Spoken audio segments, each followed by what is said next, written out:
So good morning, DevOps Days.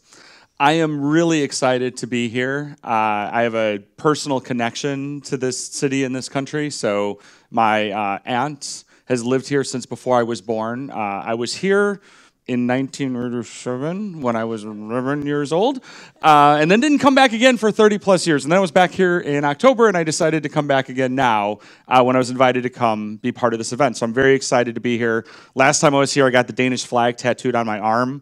I don't know what I'm going to do to celebrate this time, but we'll figure it out. So again, my name is Matty Stratton. I'm the DevOps or Human Ops advocate for PagerDuty. And that's about the only time you're going to hear me reference PagerDuty and the rest of this talk. If you're interested to know more about PagerDuty, let's talk during a break. It'll be fun. But besides that, I'm not here to talk about my company. I'm here to talk about something that I call organizational trauma. So this talk is called Fight, Flight, or Freeze, and it's about releasing organizational trauma. What does that mean? Well, for the next half an hour, I'm going to let you know. And also, speaking of, oh, there's a timer. Okay. Good deal. This is not my computer, so I don't know where anything is. Works out great. So first of all, just a little quick warning. So this is a discussion of trauma and post-traumatic stress. I don't talk about any specific traumatic experiences or anything, but we do talk about post-traumatic stress and some treatments and things around that. So that's that. And another disclaimer, because I have to have a lot of them because I live in the States and we're the most litigious culture in the world. So we put all sorts of disclaimers on stuff. So I'm a trauma survivor, right? But this is the important part. I'm not a mental health care professional. So none of this is mental health advice. This is not professional medical advice, but we're going to be talking more about organizations and how your company, your organization deals with incidents, outages, things that are disruptions, and using the metaphor of post-traumatic stress and where these things come into play. So let's talk about zebras. Trust me, this will get somewhere. So if we have a zebra at rest, we got this Mr. Zebra here. He's just chilling out. He's eating some grass out on the savannah. It's fine. There's no threat of predators, and it's operating within what we call the rest and digest function of the parasympathetic nervous system. So there's two kinds of parts of the nervous system. There's the parasympathetic and the sympathetic, and we're going to talk about the difference between the two. This is the parasympathetic nervous system, rest and digest. The zebra's systems are based on doing things like eating food, digesting the food, maybe thinking about mating with other zebras, doing stuff like that. Everything is cool and fine.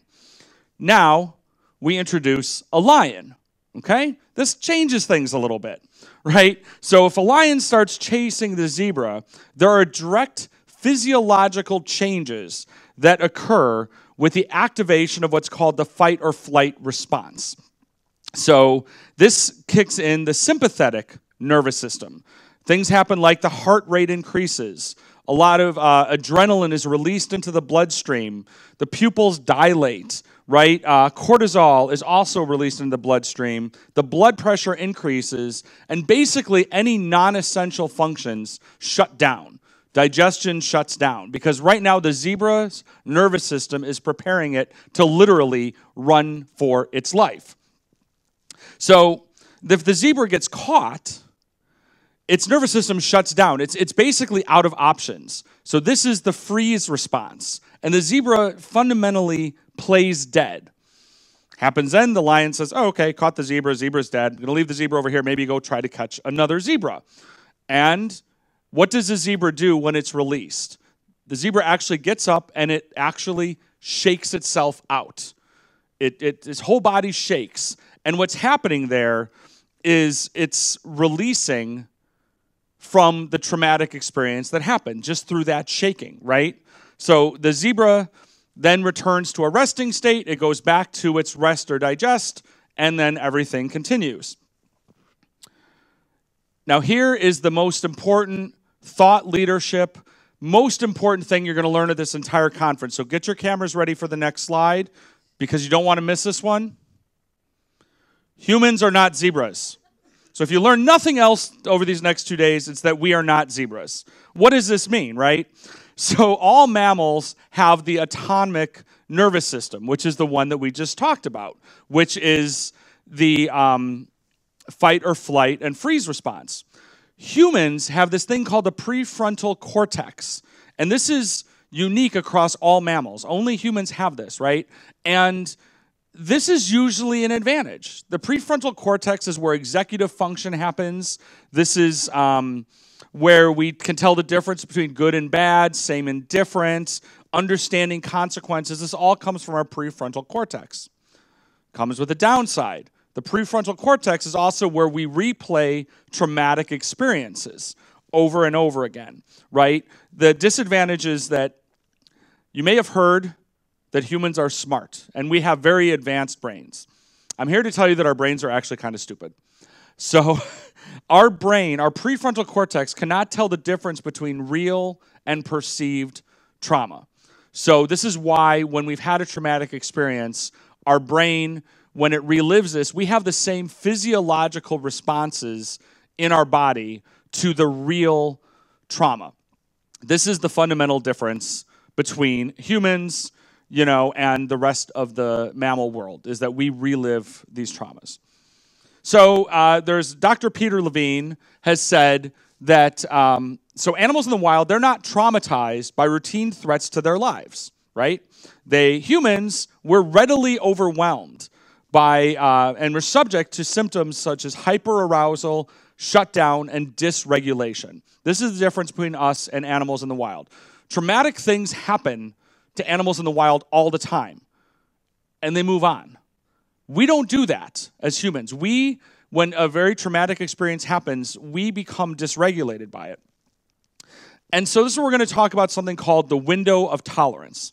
So the window of tolerance is a zone of emotional arousal that's optimal for well-being and effective functioning. What does that mean? Okay. Fundamentally, if we say this is our healthy nervous system, right? So something will happen.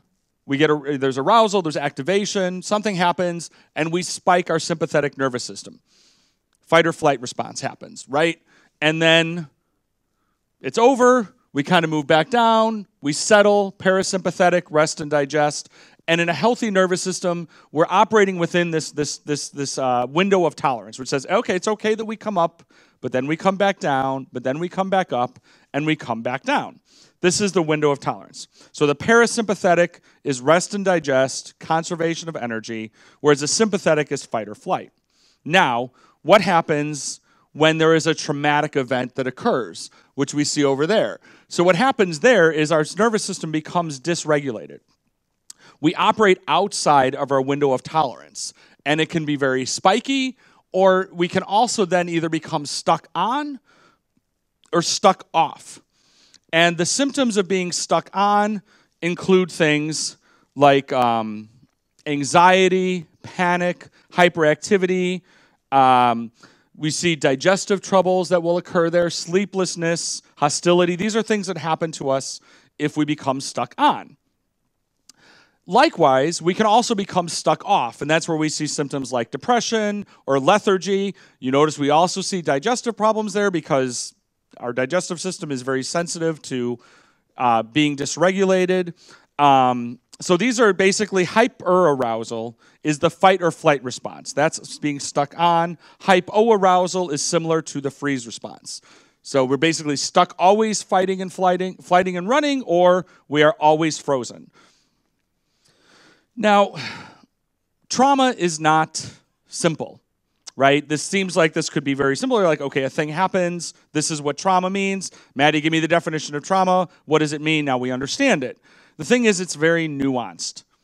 Things to remember about that, right? So it occurs when your active response to the threat doesn't work. The nervous system has been overwhelmed. This is subjective, right? It can result from real or perceived threats, just like I talked about, right? Our prefrontal cortex can't tell the difference between an actual threat or a perceived threat, and then it kicks off the exact same physiological response, and our body will react in the same way. And it is subjective and relative. So what I perceive as overwhelming, or my capacity to deal with it, is going to be different than yours. It's all nuanced. How does this apply to an organization, though? You're like, great, this is DevOps days. This is not like mental health days, right? So trust me, this is all laying a groundwork. Now we're going to actually talk about how this applies to your organization, your company, your team. It's a metaphor. Here's where we go. So let's go back and look at our window of tolerance again. And let's start to think about how this could apply to an organization. If we say that the traumatic event in this instance would be an outage or an incident or some type of major disruption of service and of business, what can happen? Just like as an individual we could get stuck on or we could get stuck off, the same thing happens to teams and companies. So first could be hyperarousal, which, as you may recall, is the fight or flight response. So which is being stuck on, right? So if organizations get stuck on, what you run into there is you display effects of constant vigilance, right? We are watching everything all the time. We're expecting bad guys around the corner. We're expecting this to happen. We're looking over our shoulder all the time. It's being hyper aware of threats, and being hyper aware of threats take energy away from innovation and driving change forward. Oftentimes, this is reflected in how leadership handles incidents and outages. You run into organizations that are hyper aroused. You'll see a lot of military metaphors, a lot of let's talk about peacetime versus wartime. We're under attack. Using these terms tend to reflect an organization that is hyper-aroused. The other side is you can be hypo-aroused, which is being the freeze response. We see this a lot too, right? Organizations that are stuck off, they can't move forward either because they are afraid of making any change, right? Because we're stuck here, we don't move, because if we move, bad things happen. Again, lack of innovation, lack of change. And the reality in today's world is you have to be able to innovate. It doesn't mean move fast and break things. It doesn't mean just do whatever you want. But the world we live in today demands that we are responsive to the needs of our customers and our users. And anything that is causing us to be unable to be responsive in the way that our business and organization requires is a liability. So we think about inappropriate response, right? So things happen and we respond to them. That's not inappropriate. That's doing business. But when we either are stuck on or stuck off, when these things can happen, our responses can be counterproductive and get in the way. So what happens, we like pattern recognition, right? We're humans. That's what we do. We like to see patterns and then say, this looks like, I always like to, so just some background. Before I was a DevOps advocate or whatever we call myself this week, I spent 2 decades working in technical operations. And I used to say you could tell a good sysadmin because they would sit there during an issue and say, I've seen this before. The problem with that is because we're looking for patterns. And just because we see a pattern that seems similar does not mean that it's the same as before. The systems we work with, the socio-technical systems, are very complex. And just because one symptom looks like another one does not mean that the experience is the same as last time. I'll give a fun example. And this is a place where you can laugh at the Americans. So, let's talk about shoes and airplanes. So in December of 2001, a guy named Richard Reed tried to ignite explosives that were in his shoes on a flight from Paris to Miami. So this guy said, I'm going to try to blow up the plane because I put a bomb in my shoes or something like that. So as a result, the TSA, which is the travel security system agency, rather, in the States, decided to start randomly screening passengers' shoes because somebody tried to do this, so chances are someone will try to do it again. Then in 2006, the TSA mandated that all travelers in the United States have to take their shoes off to go through security, unless you pay some extra money and then you don't have to take your shoes off anymore. That's the part we can all laugh at. So what happened here? So we saw we're looking for a pattern. We're like, okay. So but the problem is the pattern that we saw was a person who wore shoes tried to do a bad thing. Therefore, shoes are bad. Right? So we're looking for this pattern, but what we're seeing is that things don't always look exactly the same way. I really like this tweet from Jennifer Brea. So he says, we have a saying in medicine that when you hear hoofbeats, the first thing that you should come to mind is a horse, not a zebra. This too cute by half phrase has killed so many zebras. What does this mean? So we need to stop jumping on the first root cause. Also, hey, zebras, right? There's a theme. What does this mean? So how many people, when you're doing incident response or you're doing a post-incident review, are used to the term root cause analysis? How many people, when you have an incident, one of the things you have to do in your little form that you fill out is to identify the root cause? Okay. It's okay if you didn't raise your hand and you didn't want to. Let me tell you the problem with the term root cause and why we have a term we prefer, which is contributing factors. The problem with root cause is it implies that there was one root cause, that one thing happened that caused this incident or outage. Again, our systems are complex, so it's rarely one thing. And if you want to do a little bit of research, there was a really great write-up on the Boeing, the 737 MAX situation that happened recently. There were so many contributing factors. But if we look for the root cause, we'd say software bug.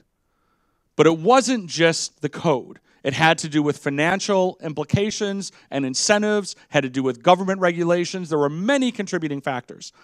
So what happens when we look for a root cause, the first contributing factor we find, we say, ha-ha, solved it. It was this, right? So this is why, because every incident is different. Even if it looks similar to the last time we had a problem like this, things have changed. The customers impacted have changed. The individuals involved have changed. Everything. Constantly in motion is the future, as Yoda would say. Constantly in motion are our systems. Things are always changing. So it's okay, because a lot of times the hoofbeats are coming from zebras. They're not just coming from horses.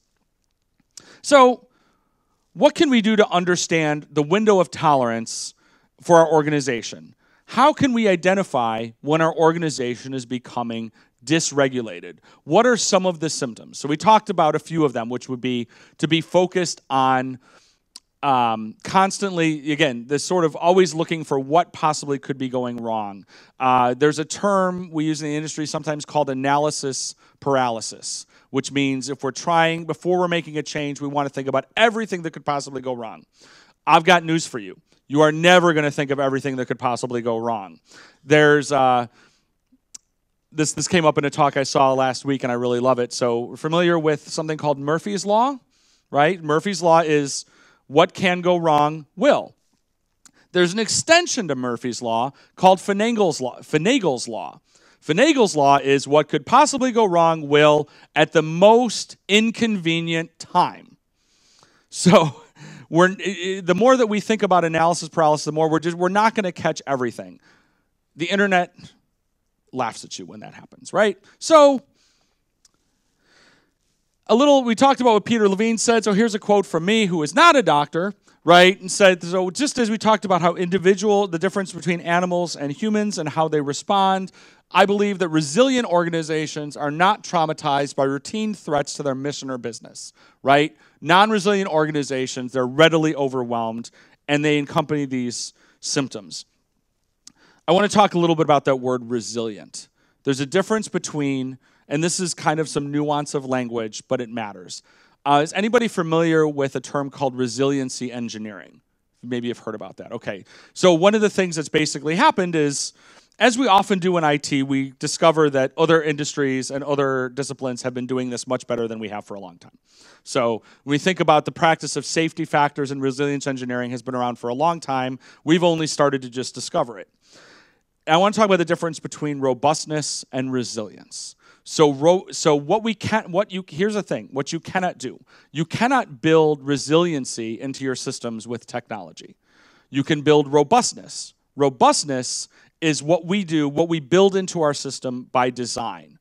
Resilience is the thing that kicks in when we extend beyond the robustness that we built. And what does resilience require? Resilience requires humans. So as much as we love all of the automation in DevOps, we still need the people, because the people are the ones who come in to help make our organization more resilient. So this is why we're going to talk about how we help people make your organization more resilient. So we have to think about how we regulate, right? How do humans and organizations take a deregulated state and become regulated. So one of the treatments for post-traumatic stress is something called EMDR, which is eye movement desensitization and regulation, right? And that's why we call it EMDR, because those words are hard to pronounce and remember every time. What happens in EMDR is the patient is either has their vision stimulated, their hearing stimulated, or tactile stimulation that associates a regulated state. So this is basically kind of creating a physiological response to being regulated so that when traumatic memories and traumatic experiences are revisited, there's a physiological association with that, right? It's being reinforced, a positive association is being reinforced through external stimuli.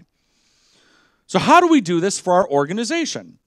Well, no, you can't put like little blinky lights on all your engineers and little special headphones with their noise-canceling headphones that, run through that. But we can take some of the same ideas and apply them to how we work so we get the same result. Because remember, what's the idea? The idea is creating a positive association through physiological stimuli. One of these is game days, right? So what does this mean, right? We want to make an association with outages and issues with a safe place, with a place that doesn't cause stress. So game days can help us do that, but they have to be done properly. So you have to keep them low stress and safe. So let me talk about what do I mean by a game day? So a game day is a planned exercise within your organization where you execute incident response. You intentionally say, we're going to practice an outage. Now, but what we're doing with this is we're trying to create a positive association because we don't have positive associations with incidents and outages, right? How many people have been on call? Okay. So what happens in your body when pager duty goes off? You tense up. Your adrenaline runs, and everything about being paged is designed to actually cause this physiological response. This is why one of the things that I always recommend is rotate the alert sound on your phone for your on-call system, so you aren't always hearing the same tone. You know how it's like when, let's say you've got your pager duty sound on your phone, and then somebody else has that as just their text tone, and you're next to them on the train, and then they get a text, and you go, ooh, right? So this is why you want to kind of continually rotate those things, because you have this physiological response. So when you're exploring in a game day, there needs to be some guidance, right? And to give kind of an example of that, because you don't just sit there and say the point of the game day is to test to see how good our engineers are at solving problems. That's not the point of it. The point of it is to say, let's practice our response. Let's practice how we do this in a safe and calm way. So that way, when it happens in the middle of the night, we have this kind of a muscle memory that this is an okay thing. This also happens when we think about planned failure injection. So this is a variant on game days. Some people, this is a kind of an aspect of chaos engineering. But this is where we're saying we are going to intentionally actually cause an outage. Well, hopefully, actually, we're not intentionally causing an outage. We're intentionally causing failure in our system, which hopefully has robustness and resiliency built in. When we run planned failure injection, we want to run it like a real incident. So at PagerDuty, we have something we call Failure Fridays. So on Fridays, we take a system and we shut off part of it to be able to see how do we respond to that. We follow our complete instant response process. Everybody involved knows what's actually wrong because we made it be wrong. However, we have our incident commander, we have our bridge, we write everything up, and we even do a post-incident report afterwards. And the reason for this is because it's giving us practice. It's giving us this ability that, hey, we do this all the time. So when it's 2 in the morning and a high-severity incident comes in, we aren't stressed out about having to do our incident response process. We know how to do it. We know all that stuff. We're totally calm about it, right? So this is also why if something comes in as a high severity incident, we run it to its full course, even if we discover that it was not actually an incident. And we need to process failure. So are you familiar with the idea of blameless postmortems? So I'm going to tell you a little bit about them because this is really important. When we are doing our post-incident reviews, we want to have this approach that is blameless, right? The idea is during a post-incident review or postmortem is not to figure out that Ken messed up and point the finger at Ken, right? Because here's the reality of it. People are going to continue to mess up, right? And if people are going to be punished for failure, I got news for you. This does not mean that people make fewer mistakes. It means they become experts at hiding their mistakes. And now you're in real trouble because you don't actually know what's going on in your systems anymore. We like to say you can't fire your way to reliability. So what we want to do is instead of trying to keep humans from making mistakes, we want to figure out what was it about the system that allowed this natural human error to cause an incident. So that's just the beginning. The next thing that's really important when we look at our postmortems or our post-incident reviews is we have to process them. It's not just enough to fill out the form that's our incident review that has our little ticky boxes for root cause analysis and all this stuff, and then we go and we shove it into Confluence or into our wiki somewhere, and nobody ever looks at it. I call that a write-only postmortem, and it does not help anybody. We want to think about them as stories. Postmortems should raise more questions than they answer. So we need to discuss them outside of our team, outside of the people that were directly impacted with the outage or directly impacted with resolution of the incident, because people who were not directly there are going to have a different take on it. And I'm going to give one little quick, again, we want to think about them as telling stories.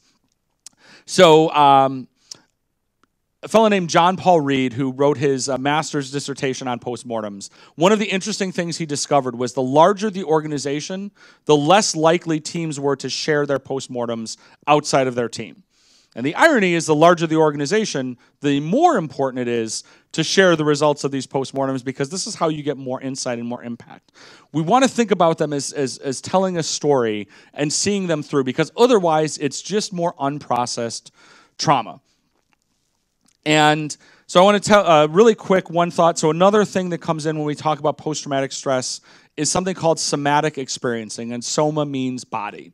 So there's traditional approaches to post-traumatic stress is talk therapy, right? Which is, okay, we're going to sit and I'm going to talk to a therapist about this and we're going to talk it out.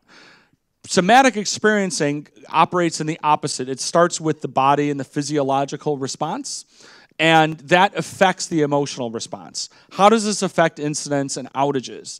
This is similar to looking for root cause first. This is why first we look at what the impacts and we understand what the things are that happened, rather than, because if we start looking immediately for root cause, we're going to find one, but it's going to be the first thing that we find. It's not the thing that we experience. I'm running out of time, so I'm going to skip over. I had a bunch of stuff talking about cognitive distortions, which when I tell you where the slides are, you can read all about them. But I do want to talk about one final thought from Peter Levine. So Peter says Peter, like we're on first name basis. Dr. Levine says that resilient strength is the opposite of helplessness. So being resilient means that we don't see things from the perspective of things that happen to our organization, right? It's a matter of what can we do going forward. A culture of blame creates a culture of helplessness. And you can find these slides and other talks I've given on these topics and things connected around incident response and outages at speaking.mattstratton.co. Wow. This is what happens when I change a slide at the last minute before presenting it. So, but with that, thank you very much for having me be part of DevOps Days Copenhagen. I look forward to talking to you all in the open spaces, and thank you again.